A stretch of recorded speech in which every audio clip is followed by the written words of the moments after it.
손잘TV 33번째 양육의 지혜수다 시간입니다. 오늘은 일하는 엄마의 양육은 어떻게 하나를 주제로 연륜의 지혜를 풀어놓겠습니다. 이 자리에는 할머니 세 분을 모셨습니다. 인사 나누시지요.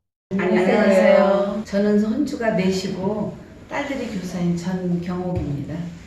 저도 손주 둘을 돌보고 있는 이명대입니다. 저는 일하는 엄마들과 함께 일을 하는 카타리나입니다. 이제부터 할머니 세 분이 나누실 수다는 세 가지입니다. 첫째는 일하는 엄마들은 어떻게 양육을 하나? 둘째는 일하는 엄마들을 어떻게 도와주면 좋은가? 셋째는 양육을 엄마가 전담하면 더 바람직한가? 그러면 첫째 주제인 일하는 엄마들은 어떻게 양육을 하나에 대해 얘기를 나눠주세요. 저는 며느리가 둘이에요. 그런데 둘 다 일을 합니다. 그래서 첫째네 손주는 사돈이 봐주시고 둘째네 애들은 제가 봅니다. 그렇게 안 하면 엄마들이 일을 할 수가 없어요. 저는 큰애 손주들이 제법 커서 도로세타에 낚였었는데 학원에 가고 학교에서 애들이 깨병을 자주 부려요. 그래서 어쩔 수 없이 돌봄센터를 끊고 제가 다시 돌보고 있습니다. 손주들이 가여워서 뗄 수가 없더라고요. 그래서 힘들어도 다시 제가 지금 돌보고 있습니다. 저는 큰딸이 교사인데 2년간 휴직을 했고 이어서 사이가 공무원인데 휴직을 1년간 돌봤어요. 서로 출근하랴 어린이집에 맡기랴 힘들게 살았어요. 저도 일이 있어 못 봐줬는데 요즘 원망을 좀 듣지요. 작은 딸도 교사인데 첫째를 출산해 휴직을 1년간에 키우고 또 둘째 아이를 낳아 휴직 중에 있어요.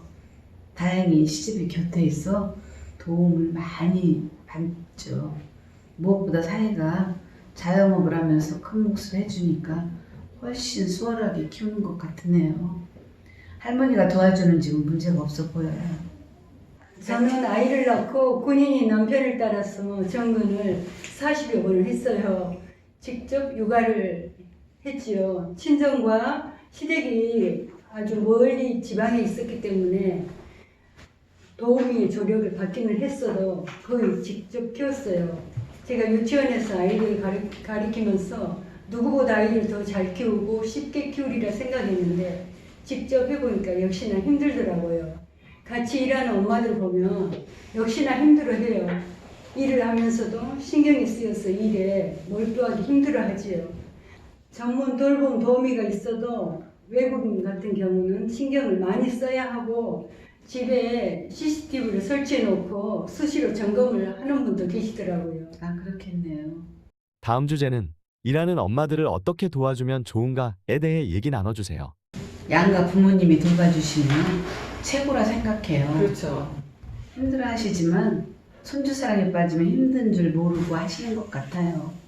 조부모가 전적으로 돌보는 경우도 있지만 어린이집이나 도우미를 두고 보조 역할하면 훨 수월하잖아요.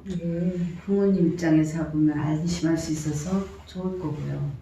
직장에서는 육아휴직을 아빠 엄마가 잘 쓰게 제도적으로 마련해 주어야 하고요. 양가 부모님 형편이 안 되면 국공립 돌봄 지원이 확실히 되어 있어야 합니다. 돌봄센터는 집 근처에 있어야 출퇴근 시 픽업하기 편하기도 하죠. 또 다른 방법은 고가이긴 하지만 입주 도우미를 쓰는 거겠죠. 문제는 그 양질의 도우미가 있느냐는 것인데 하늘의 별 따기인 것 같아요. 외국인이면 언어 장애가 생겨서 골치를 앓더라고요. 경력 단절을 걱정하는 엄마들에게 불이익이 없는 사회는 재택근무가 보편화되면 좋을 거예요. 일도 하고 육아도 하는 사회가 좋겠습니다. 손주를 몇 년 키우다 보니까 너무 힘들어요. 오늘 또 갑자기 학교에서 선생님이 11시쯤 전화가 온 거 있죠. 애가 배가 아프다고 양호실에 누워있대요. 그래서 데리고 나와서 병원으로 어디로 데리고 다니면서 참 힘든 하루를 보냈습니다. 그래서 이렇게 힘들 때 할아버지가 도움이 좀 됐으면 좋겠는데 우리 할아버지는 별로 도움이 안 돼요. 그래서 육아 교육을 좀 받았으면 좋겠어요. 우리 할아버지는. 또 엄마에게 너무 의존하지 말고 아빠가 발벗고 좀 나섰으면 좋겠어요. 우리 아들들은 잘하더라고요. 총각 때 너무 아무것도 안 했어요. 그래서 옆집 애들이 놀러 오면은 참 싫어했거든요. 인상을 쓰면서 내가 민망스러울 정도로. 그런데 자기 애들이라 그런지 씻기고 먹이고 얼마나 잘하는지 몰라요. 그래서 우리 아들 저 DNA에 저런 세포가 있었나 할 정도로 자기 애들은 정말 잘해요. 놀랬을 정도로 잘해요. 그러니까 부부 사이가 좀 좋아지는 것 같아요. 보니까. 그리고 또 내가 보니까 제도적으로 집 가까운데 어린이집이나 유치원이 있었으면 참 좋겠어요. 그럼 많이 도움이 될 것 같습니다. 다음 주제는 양육을 엄마가 전담하면 더 바람직한가에 대해 얘기 나눠주세요. 우리 며느리들은 전문 직장인인데 좀 고급 인력들입니다. 제가 생각하기에는요. 그런데 아들도 전문 직장인이고 양육만 하기에는 힘들어요, 둘 다. 그래서 조부모가 나서는, 우리 조부모들이 나서는 거기. 부모가 자식은 전적으로 나서서 기르고 우리 할머니들이나 또 육아 돌봄 선생님들은 보조 역할을 하는 게 좋겠더라고요. 내가 보기에. 같이 어우러지면은 애가 혼돈이 오는 게 많은 것 같아요. 그래서 저는 보조 역할만 하려고 생각하고 있습니다. 그렇긴 하겠는데요. 저는 대가족 속에서 자랐어요. 엄마가 할머니의 시집살이를 하느라고 할머니께서 저를 키우셨죠.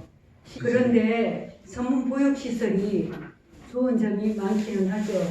예를 들면 서툰 엄마나 외국인 돌봄에 대한 보완장치를 잘 활용해야겠죠. 아이를 하나 키우려면 온 가족과 마을이 동원된다고 해요. 요즘 아이를 한둘만 낳으니 온 힘을 다해 기르려 하잖아요. 그러려면 첫째는 양가 조부모가 4명이 발벗고 나서야 해요. 둘째는 아빠가 적극 참여해야 엄마가 일을 할 수 있어요. 셋째는 공공보육시설을 100% 활용해야 하죠. 사회적 육아가 절실히 필요한 거예요. 맞아요. 우리들의 수다를 듣고 일하는 엄마들이 용기를 낼 수 있을까요? 일하는 엄마가 출산을 하면 모두가 비상인데 육아교육은 모두 받고 있나요? 정부가 육아 보육 제도를 잘 만들고 예산도 더 투입해야 합니다. 하지만 먼저 가족들의 도움과 협조 속에 아이는 사랑받고 자랄 수 있다고 하셨습니다. 손잘TV 양육의 지혜 수다방에 참여해주신 3분 감사합니다. 고맙습니다. 오늘의 손잘TV 33번째 주제는 일하는 엄마의 양육은 어떻게 하나 였습니다. 시청자 여러분 감사합니다.